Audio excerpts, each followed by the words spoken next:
qué lujazo poder charlar con dos profesionales de los medios de comunicación con unas trayectorias en el periodismo en nuestra tierra y disfrutar de vivencias, de recuerdos maravillosos, celebrando lo que decíamos al principio del programa, ¿no? El Día del Periodista, una profesión que hoy ponemos en valor desde dos perspectivas distintas, trazando el paso del tiempo, de cómo las nuevas tecnologías, las formas de trabajar, los nuevos tiempos han ido marcando nuevos retos a estos profesionales que han sabido adaptarse, que han marcado también nuestras vidas y que hoy yo tengo la suerte de poder estar con ellos aquí hoy. Muy buenas, bienvenidos, Nani Bejarano. Un saludo y para mí también es un placer estar aquí, bueno, como en casa, contigo y con un compañero prácticamente, yo diría, cotidiano, que lo veo casi cada día. No lo veo, pero sí lo escucho, con lo cual, mejor imposible. Mejor imposible. Antonio León, ¿cómo estás? Hola, buenas tardes y gracias por invitarme. Yo estoy aquí encantado. Además, el hecho de estar con Nani es un placer inmenso, vamos. Hablábamos de ese paso del tiempo, ¿no? De cómo el periodismo ha ido evolucionando. Sois dos periodistas de etapas diferentes, perfiles distintos, con un denominador común que es la pasión por la radio. Ambos se han dedicado a la radio, han dedicado y dedican gran parte de su vida a la radio. En tu caso, Nani, una de las voces más destacadas de nuestra tierra, con una trayectoria, yo creo que muy vivida, ¿no? Y apasionante, marcada por acontecimientos históricos. Sí. Que no olvidarás nunca. Efectivamente, tuve la suerte de estar ahí en los momentos más importantes, no solamente para nuestro país, sino también para Extremadura. Cuando yo comencé, eran dos provincias, Cáceres y Badajoz. A raíz de la creación de la Universidad de Extremadura en el año 73, se empezó a hacer región. Y eso fue lo mejor que pudo ocurrir a Extremadura, la creación de la universidad. Posteriormente, acontecimientos, todo lo que es la transición, la formación de la Junta Preautonómica de Extremadura, los primeros gobiernos, con nombres como Manuel Bermejo. Después de esa Junta Preautonómica echó a andar el gobierno. También recuerdo especialmente, con mucho impacto y con mucha vivencia, la enorme manifestación que se produjo con motivo de la gente pidiendo que no se hiciera la central de Valdecaballeros. Creo que fueron, si no recuerdo mal, más de 20.000 personas las que se dieron cita allí. Para mí aquello fue algo inaudito, espectacular, emocionante, vibrante. Eso hay que vivirlo, hay que vivirlo. La democracia llegaba a la calle, llegaba a la sociedad, pero llegaba a las redacciones. Veníais de una época donde, por el otro régimen, con toda la censura y todas esas limitaciones, esa falta de libertad de expresión, que resultaría complicadísimo poder comunicar y transmitirle a la gente la verdad, y nunca mejor dicho, pasasteis rápidamente a ser las voces de la libertad. Sí, eso es algo que se sentía en la calle se sentía. Yo realmente, la primera etapa, que coincidió con los últimos años del franquismo, tengo que decir que censura, quizás en el Cine Club, cuando en algún momento se nos vigilaba. Ahí sí notaba que había una censura, ¿sabes? Pero posteriormente no, porque mi vida transcurría en los estudios y ocasionalmente cuando tenía que presentar algún acontecimiento, generalmente festivo o musical. Y eso era todo. Ahora, al cambiar ya lo que es la transición a partir del año 77 concretamente, el 77 eso ya fue otra historia, otra forma de vivir la vida, de estar en la calle y también el trabajo. Era un cambio radical, de una forma de hacer a otra. Los medios también cambiaron.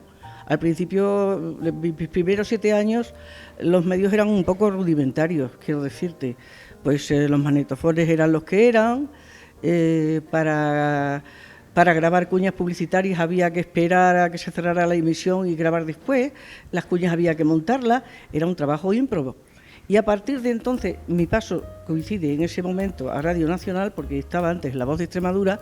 Al pasar a Radio Nacional, aquello fue otra historia, tener muchísimos más medios, salir de los estudios, patear la región de arriba abajo. Recorrimos toda Extremadura haciendo programas, tanto programas de reportajes sobre el campo, sobre cualquier historia, cualquier acontecimiento, cualquier folclore, cubrir, por ejemplo, el Día de Extremadura, asistir a Guadalupe, a la misa y a la procesión de la Virgen, era distinto. Además, los medios, ya te digo, es que al principio yo iba siempre acompañada de técnicos. Ahora ya creo que no hace falta, Antonio. Ahora creo que... Bueno, sí, vamos, nosotros tenemos la suerte, todavía tenemos ese privilegio de que muchas veces vamos con técnicos. No siempre, pero sí que es verdad que todavía Canal Extremadura mantiene un poquito eso, pero ahora ya, claro, ahora ya la gente tiene que ser autónoma y llevar todo. Hace la imagen, el sonido, la web, se hace ya todo, ¿no? Claro. Sí, sí. Pocos recursos, pero la misma pasión y la misma ilusión que le ponen los profesionales que estáis ahora en los medios, Antonio. Claro, con un desarrollo tecnológico y un avance impresionante, ¿no? Escuchar a profesionales como Nani, para gente como tú debe ser, pues eso, una experiencia increíble. Es como un libro abierto, ¿no?, de la historia del periodismo en nuestra región. Más que nada es que lo he vivido mucho y creo que Antonio lo vive porque yo lo escucho cada día y veo la pasión que él tiene. Y eso es lo que hay que tener en la radio, porque la radio es la inmediatez. Conocer una noticia y darla, y luego aportar los datos que tenga, y eso Antonio lo hace. Sí, la verdad es que yo, el tema de la técnica a mí no me ¿cómo decirlo? Para explicarlo bien, o sea, me apasiona el tema, me parece maravilloso, me parece estupendo, pero creo que hay gente que se pierde demasiado en el tema de los aparatos que vas a utilizar para contar la historia. O sea, al fin y al cabo lo interesante es la historia que vas a contar, y esas las contaba Nani, las contamos ahora y las contaremos después, ¿no? Luego, el hecho de que lo grabas en cinta de Revox o lo grabas en una grabadora digital o utilizas una cámara más grande, más pequeña, un micrófono, bueno, pues sí, eso es mejor, o sea, te facilita muchísimo la vida, claro. Nosotros, por ejemplo, el WhatsApp, o sea, eso ha sido una revolución, sí. O sea, está cerrando entrevistas y hablando con gente de muchísimos sitios en un minuto. Antes, claro, recuerdo un anuncio que había, ¿te acuerdas cuando llamabas a un sitio y no a una persona? Claro, tú antes llamabas a los sitios, llamabas a la casa de no sé quién, al despacho de no sé quién, si no estaba no le encontrabas. Ahora pones un WhatsApp, oye, a tal hora te puedo llamar, tal, mañana tenemos esto. Lógicamente eso te facilita muchísimo, todo es más rápido, ¿no? Pero bueno, es más rápido, pero lo que tienes que seguir teniendo muy claro es la historia que quieres contar, que al final y al cabo es de lo que se trata, ¿no? O sea, y eso está más vivo que nunca. Contar historias con pasión, ¿no? Eso es algo que, al margen de las generaciones de los periodistas, es la esencia, ¿no? Parte de la esencia de una vocación y de una profesión que es maravillosa. Y luego, aparte de eso, pues yo creo que afrontar retos, aunque sean de distintas generaciones. Siempre ha habido retos por delante. Y en tu caso, Nani, por la época en la que te tocó trabajar y todos los acontecimientos históricos que has mencionado, uno de los retos sería luchar por la igualdad de la mujer en un mundo en el que estaba dominado por hombres el periodismo entonces, ¿no? ¿Cómo llevabas tú eso? Pues sí, mira, yo la verdad tengo que decir que no tuve ningún problema nunca. Mi incorporación, tanto en La Voz de Extremadura como en Radio Nacional, fue perfecta. Me recibieron siempre magníficamente todos los compañeros. Tengo que decir efectivamente que mujeres poquitas, pero me ha ido siempre muy bien con ellos. Entonces el reto era, entonces no había la conciencia que hay ahora de la igualdad, ni la lucha por la igualdad de hombre y mujer, ni siquiera en el trabajo. Sí que es verdad que, por ejemplo, a mí me decía mucha gente cuando me casé que tenía que dejar de trabajar. Entonces te casas, ya dejas de trabajar. ¿Y por qué? Y porque si a mí me gusta mi profesión. Una cosa soy yo, persona, y otra cosa es que yo tenga mi familia, y además tuve la suerte de casarme con un compañero que era jefe técnico de Radio Nacional. O sea, que quiero decirte que prácticamente se quedaba todo en casa, con lo cual todo fue miel sobre hojuelas. O sea, reto. Luego sí, efectivamente, a medida que han ido pasando los años, pues ha habido ocasiones de hablar del tema ya de la mujer y de luchar por esa igualdad de la mujer, y ahí estamos siempre.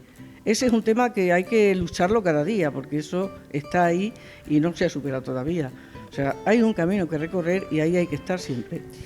Un camino que recorrer con muchos retos, Antonio. En tu caso, bueno, una trayectoria con un programa de éxito en Canal Extremadura, consolidado ya muchísimos años en antena, bueno, gracias, referente. super. Ya muchas veces decimos, ¿quién ha pasado por el programa del Sol sale por el oeste? Ya lo que preguntamos es quién no ha pasado todavía, porque ha pasado tantísima gente por ese programa. Jolín, es que llevamos más años que la puerta ya. Si es que en el Sol está desde el principio de Canal Extremadura. Y yo me incorporé hace como 15 años ya, en el 2008 creo que entré con Ana Grajera, y desde entonces ahí sigo, claro. Y, hombre, son 3 horas todos los días. Claro, 3 horas todos los días da tiempo a que pase mucha gente, ¿no? y pasan muchas cosas en Extremadura, viene mucha gente, entonces claro, ha dado tiempo a que pase por ahí todo el mundo, ¿no? Y a que hagamos todo tipo de historias.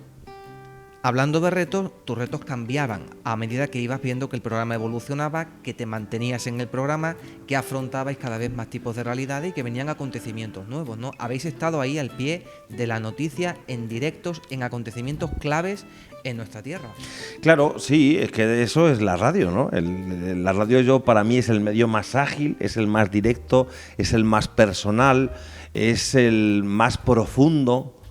Para mí, insisto, porque la prensa pues no deja de ser algo más lento, tienes que leerlo, tienes que escribirlo, la radio es mucho más inmediata y la televisión es súper aparatosa, que tienes que llevar las cámaras, con las luces, con la gente, y la radio llegas ahí, sacas el móvil, te pones a hablar, ¿no? Entonces yo creo que somos los más rápidos, los más ágiles y al final eso hace que estemos en todos lados, ¿no? Claro, nosotros, acontecimientos grandes, hombre, la manifestación del tren sería la nuestra, ¿no? Nuestra Valdecaballeros sería la del tren, posiblemente, ¿no? En el 2017, claro, todos los que fuimos a Madrid, que tomamos allí la Plaza de España, ¿no? Y estaba todo aquello Gran Vía, Princesa, lleno de extremeños por todos sitios, reivindicando, ¿no? Que luego, hombre, pues desgraciadamente luego ya se ha ido desagrupando un poco todo eso, ¿no? Pero esa fue una manifestación gordísima y allí estuvimos, por supuesto, viviéndola, ¿no? Y luego también la de Cáceres, la que hicimos en Cánovas, que también fue muy chula. También, sí. Y estuvimos ahí me acuerdo, en el kiosco, ahí con muchísima gente, sí. Esa ha sido espectacular, claro. Y hablando de retos, claro, ponerte el micrófono tantas horas por la mañana, todos los días en directo, con los extremeños, cada uno con sus historias, protagonistas de distintos acontecimientos, a ti te retan. ¿A ti te han retado ciertas situaciones haciendo un programa? No solo porque haya habido un error técnico, que eso puede ocurrir en cualquier momento, ¿no? Sino porque te has tenido que enfrentar a un invitado complicado, porque has tenido que abordar ciertas preguntas que podrían ser delicadas y tenías que hacerlas porque buscabas alguna respuesta que era necesaria conocer o saber. ¿Te has visto entre las cuerdas en algunas situaciones? ¿Sabes lo que pasa? Que nosotros, el magazine de por sí tiene un carácter más lúdico, entonces no tiene tantos momentos de ese estilo, de tener entrevistas tensas. Esas suelen darse con los políticos, ¿no? Cuando tienes que decir ahí, preguntar, vamos a ver, ¿por qué no hizo esto? ¿Por qué hizo lo otro? Un compañero suyo ha dicho esto, ha dicho lo otro, ¿no? Sí ha pasado ha pasado Ibarra por el programa, ha pasado Felipe González, o sea, han pasado gente de nivel, ¿no? Fernández Vara, por supuesto. Pero no hemos tenido momentos tanto de eso. Yo te diría que han sido más momentos de mucha emoción, o sea, de momentos de hablar con gente que se ha recuperado del cáncer, con víctimas de violencia de género, pues hablar con gente que está pasando especiales dificultades, ¿no? Que las facturas le están ahogando y que ve que no llega a fin de mes. En diferentes situaciones yo diría que han sido más... Yo recuerdo más momentos especiales en cuestión de cuestiones sociales, ¿sabes? O de familias de acogida, por ejemplo, recuerdo que es precioso cuando vienen las madres y los padres de acogida a los niños saharauis o cuando han recogido niños ucranianos, ¿no? Pues hay momentos preciosos de gente que se deja el corazón, ¿no?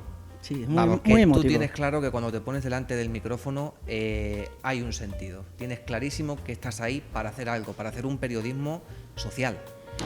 Sí, la verdad es que sí.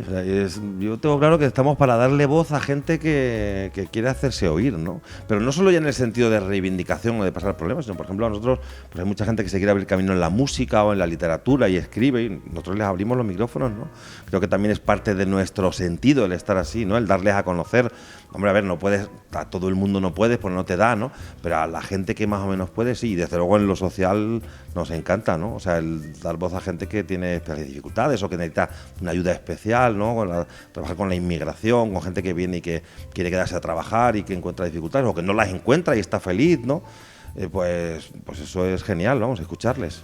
El reto es ese, ¿no? Acercarle a la gente pues una amplia gama de realidades que componen lo que hoy es Extremadura, ¿no? Sí. Con sus cosas buenas, sus cosas no tan buenas, las dificultades, los retos que tenemos por delante como ciudadanos, como pueblo, ¿no? Ambos, en vuestras trayectorias, pues habéis tenido la suerte de, como decía Antonio, ¿no? De poder entrevistar desde figuras políticas de primer nivel como artistas de primer nivel y personalidades de peso de distintos ámbitos de la cultura, de la comunicación y demás. ¿A vosotros os pasa que cuando habéis tenido la oportunidad de tenerlos de cerca en entrevista y conocerlos, eso os ha ayudado a romper estereotipos que a lo mejor esos personajes podían tener? Porque habéis tenido esa suerte de poderlos tener de cerca, o en la mayoría de los casos os habéis podido llevar alguna decepción. Bueno, en mi caso te diré que en una entrevista puedes tener una impresión, pero no puedes captar el personaje en su totalidad. Evidentemente esa primera impresión te deja un pozo y sabes un poco o intuyes cómo puede ser esa persona. Yo, por ejemplo, en caso de cantantes, pues tengo anécdotas muy, muy bonitas. Por ejemplo, recuerdo a Nino Bravo o a Cecilia, personas que ya fallecieron, evidentemente, y que eran tan humanas que después de su actuación o antes te hablaban y compartían cosas contigo. De Nino Bravo recuerdo que nada más salir del escenario, lo primero que hacía era ir al teléfono, donde fuera, y llamar a su familia para preguntar por sus hijas. Eso te da un conocimiento del personaje. Hay otros que no me dieron esa impresión. Por ejemplo, y te lo puedo decir, Maritrini o Camilo VI. Dos personas totalmente buenos artistas, correctos, pero en otra onda. Y en cuanto a políticos, pues no sé, a mí quizás el que más me impresionó fue en su momento Felipe González. Y me pareció una personalidad auténtica a la que había que seguir y que se veía lo que iba a ser. Y efectivamente, te hablo del año 77 y fíjate, luego llegó a ser presidente del gobierno en los años que estuvo, por ejemplo. Felipe impresiona, Felipe impresiona. Yo he tenido la suerte de entrevistarle una vez y es un hombre de un nivel intelectual y de un nivel político. Humano, además, también. Sí, fue muy interesante, muy interesante. Y recuerdo que yo ha sido con motivo del Día de Europa hace un par de años, creo, 3, no ha sido hace mucho, Él tenía el 79, o sea que hace creo que 2 o 3 años. Me impresionó, él decía, cuando te vas haciendo mayor, lo que quieres es tocar la tierra, quieres tener cosas que sean tangibles, ¿no? Y sobre todo la naturaleza, la tierra. Él decía tocar la tierra, ¿no? Sí. Y luego decía, y te preguntas también cuál será tu verso, ¿no? Fíjate si ha dejado versos Felipe González para la posteridad, ¿no? Sí, Luego, sí. cada uno será crítico, no le gustará más o menos, pero él decía, te preguntas eso, ¿no? ¿Cuál será tu verso? ¿Cuál es tu aportación a esta vida, ¿no? Es interesantísimo eso. Y yo, mira, en el apartado de artistas, yo, hombre, voy a guardar siempre la entrevista que le hice a Gloria Gaynor. Para mí entrevistar a Gloria Gaynor fue impresionante, porque es una artista internacional, ¿no?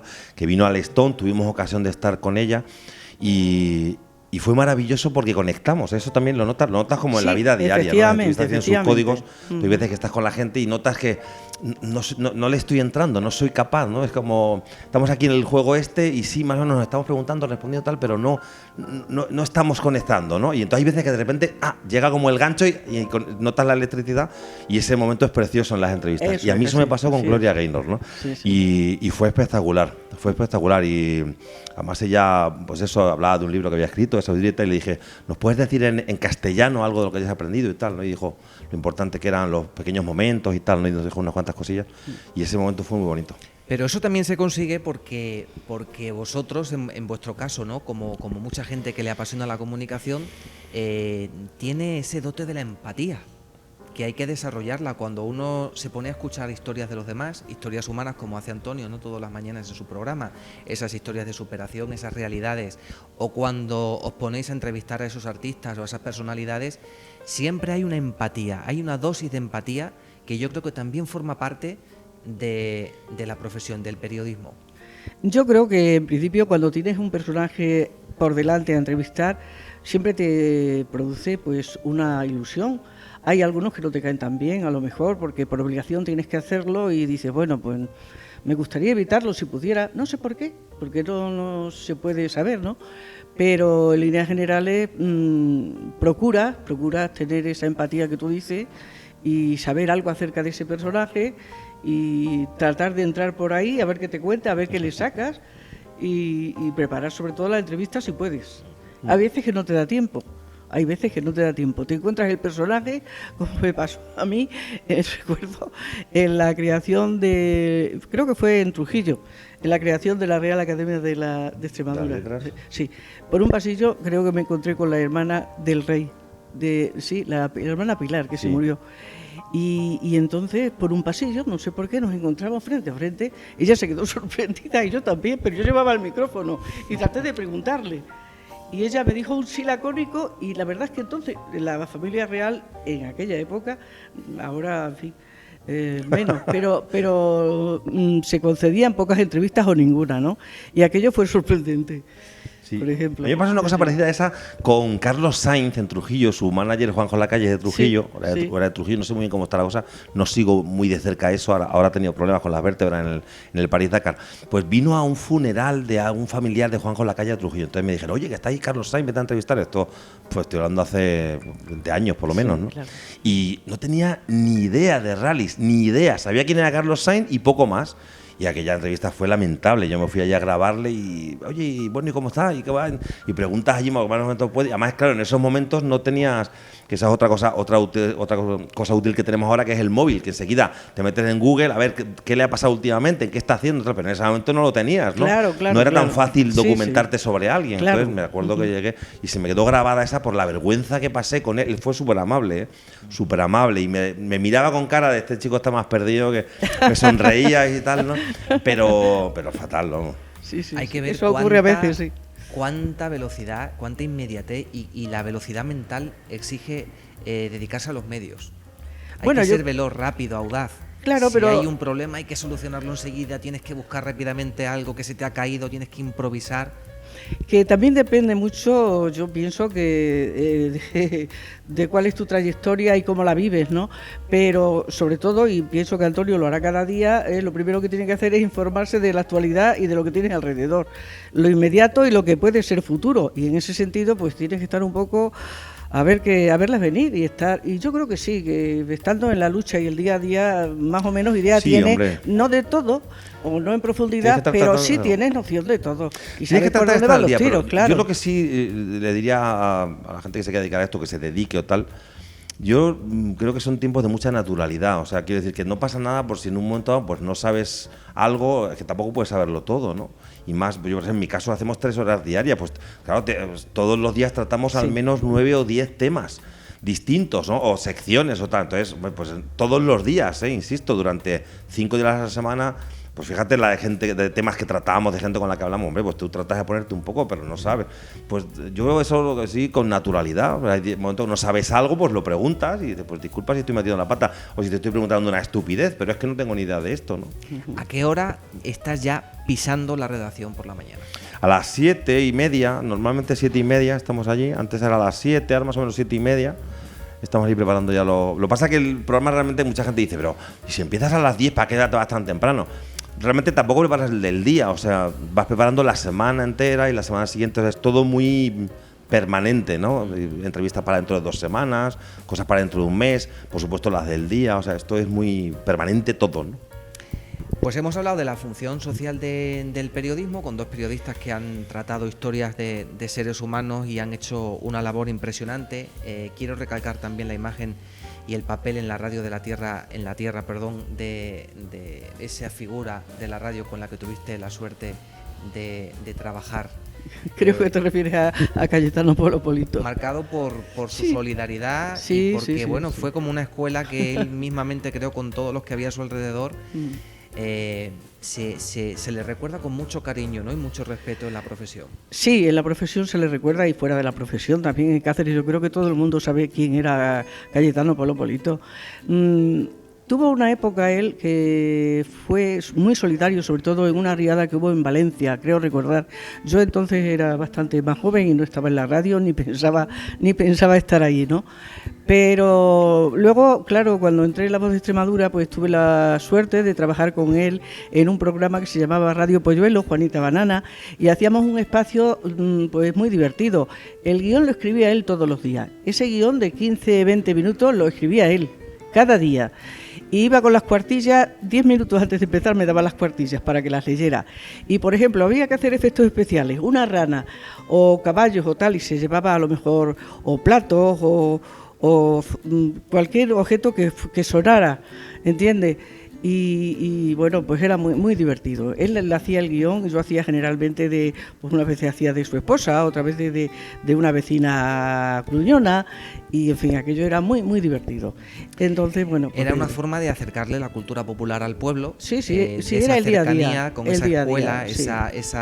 bueno, pues El esa estar en la calle sabiduría. Calero, por ejemplo, la avenida de la Virgen de la Montaña, pues acontecimientos muy, muy de Cáceres, ¿me entiendes? Muy de la ciudad, la parte del centro de Cáceres, que ahora ya es una ciudad que se está extendiendo afortunadamente y creciendo, pero entonces era muy vivida, la Plaza Mayor, pues muy, muy entrañable, recuerdos de la época, claro. La cultura popular del pueblo, la cultura popular de Cáceres en la radio, porque la radio también es cultura, aparte de tener esa función social que hemos hablado, ¿no?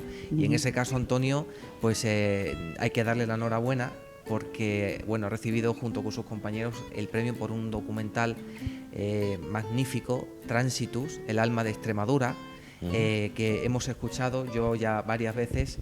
Seguramente que mucha gente que nos está viendo pues también lo ha podido disfrutar, ¿no? Qué trabajo tan bonito, tan bien hecho, que nos ha permitido poner en valor nuestro origen, nuestras raíces, y no olvidarnos de que tenemos un legado artístico y cultural tan impresionante repartido por toda la geografía extremeña, que cuando todo eso se junta en un mismo espacio, y hacerlo allí mismo, con esas voces y esas personas que contribuyen, ¿no?, con tanta sabiduría, Antonio, ha tenido que ser una experiencia maravillosa. Ya al margen del premio, el hecho de hacerlo ha sido increíble.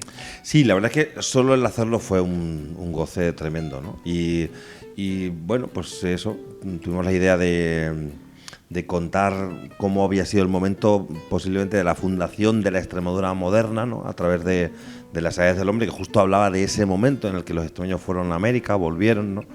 Y con un profesor de literatura, un americanista y un teólogo, y claro, el director de las edades del hombre, ¿no?, Antonio Luis Galán, que tengo que decir que a mí es una exposición que me ha encantado, me gustó muchísimo, me impresionó, y luego justo a mí me llamó mucho la atención cuando fui precisamente eso, ¿no?, cuánta riqueza tenemos aquí, cuánta cultura hay detrás de esto, ¿no? Y siempre parece que nosotros mismos nos hemos mirado a través de la historia como los pobres, los catetos, los analfabetos, parece como que somos menos que otra gente, ¿no? Y oye, pues aquí están nuestros antepasados, esta es nuestra historia, venimos de aquí, esto es lo que tenemos, y estamos peleando pues con las armas que tenemos, ¿no?, en un sitio bastante olvidado, aquí en una dehesa gigantesca en la que somos poquitos, en un terreno muy grande, pero siendo tan poquitos hemos tenido una influencia enorme, ¿no?, en la conquista de América y en la formación de la Europa en la que estamos ahora, ¿no? La conexión a través de Latinoamérica vino muy fuerte a través de Extremadura, ¿no? Entonces, bueno, pues me parecía muy interesante contarlo con esas tres visiones, ¿no?, literatura, historia y religión, y desde dentro de las propias catedrales de Plasencia. Y bueno, pues lo contamos, y al arzobispado de Badajoz le ha encantado la historia.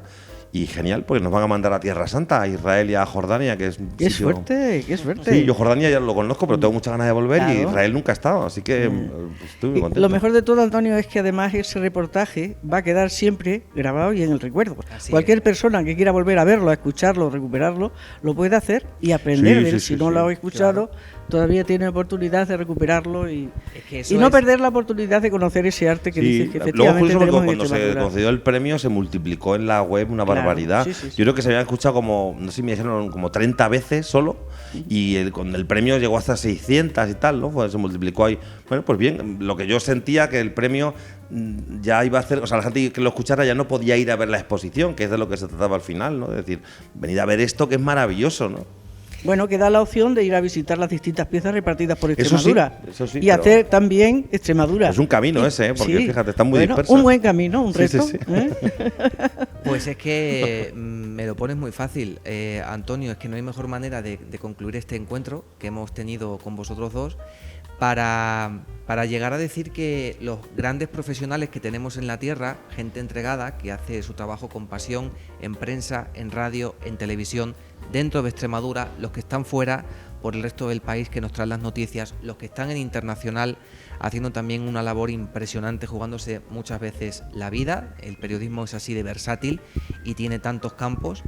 El periodista cuenta historias, la función social, los retos, la empatía, todo lo que se ha hablado aquí, pero también escriben nuestra historia, y que es un lujazo contar con profesionales como tú, por supuesto, como nuestra querida Nani, que han escrito la historia, que la han llevado al sonido, pero que, como muy bien ha recalcado Nani, tenemos, gracias a vosotros, esos documentos que quedan ahí para siempre, para que futuras generaciones puedan saber de dónde venimos, cómo somos, nuestros orígenes, y que siempre es un lujazo poder disfrutar de ello. Bueno, muchas gracias.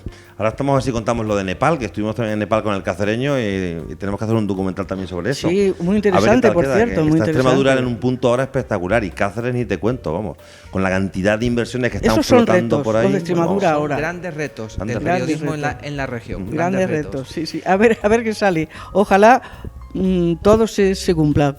Todo se cumpla. Pues muchísima suerte, salud para afrontar esos grandes retos, para vivirlos. Gracias. Ya con la serenidad que da el haber concluido una etapa, pero que te toca verla en los tuyos, porque Sí, eres madre sin de duda. periodista Efectivamente. y nuera de periodista. Y además abuela. A ver qué salen ahí de Porque esos nietos, tengo ¿no? 2 nietos que dominan las nuevas tecnologías mejor que yo. No, Bastante. su hijo es compañero mío Sí. en Canal Extremadura, en la radio también, o Sí, sea que sí, estamos sí. aquí en familia, vamos. Sí. Bueno, le mandamos un saludo a él y a toda A la Jorge y a familia, Cristina, claro que sí. a Pablo y a mi niña. Ha sido un placer, muchas gracias. Muchas gracias. Venga. Sí, soy Nani Bejarano, un saludo para todos. Llegué al periodismo por casualidad, pero una vez que tuve la oportunidad de trabajar los primeros años, empezó a apasionarme, y yo diría que ha sido mi vida al 100%. La familia, por supuesto, importante, pero el trabajo es una cosa que no se puede dejar de lado, y en mi caso ha sido todo para mí. He trabajado en Radio Nacional de España y en La Voz de Extremadura, 2 experiencias distintas pero apasionantes. Creo que si tuviera que volver a nacer, volvería a dar los primeros pasos en este sentido. Laboralmente, volvería a hacer lo que he hecho hasta ahora. Hola, soy Antonio León, trabajo en El Sol Sale por el Oeste, en el magazine de Canal Extremadura Radio, y bueno, soy periodista, y la verdad es que desde siempre lo he sido. Hasta que no pasé por la universidad no tuve el título como tal, pero toda la vida he querido hacer esto, la verdad. Y además toda la vida he querido dedicarme a la radio, y he tenido la suerte de poder hacerlo, que eso es algo inaudito, ¿no? Me divierto mucho haciendo radio, lo disfruto un montón, y además, como estamos en un momento apasionante, pues es maravilloso poder asistir desde este palco y poder contarlo. Así que encantado de trabajar en la radio, encantado de trabajar en la radio pública, encantado de contar historias, ¿no?, todos los días.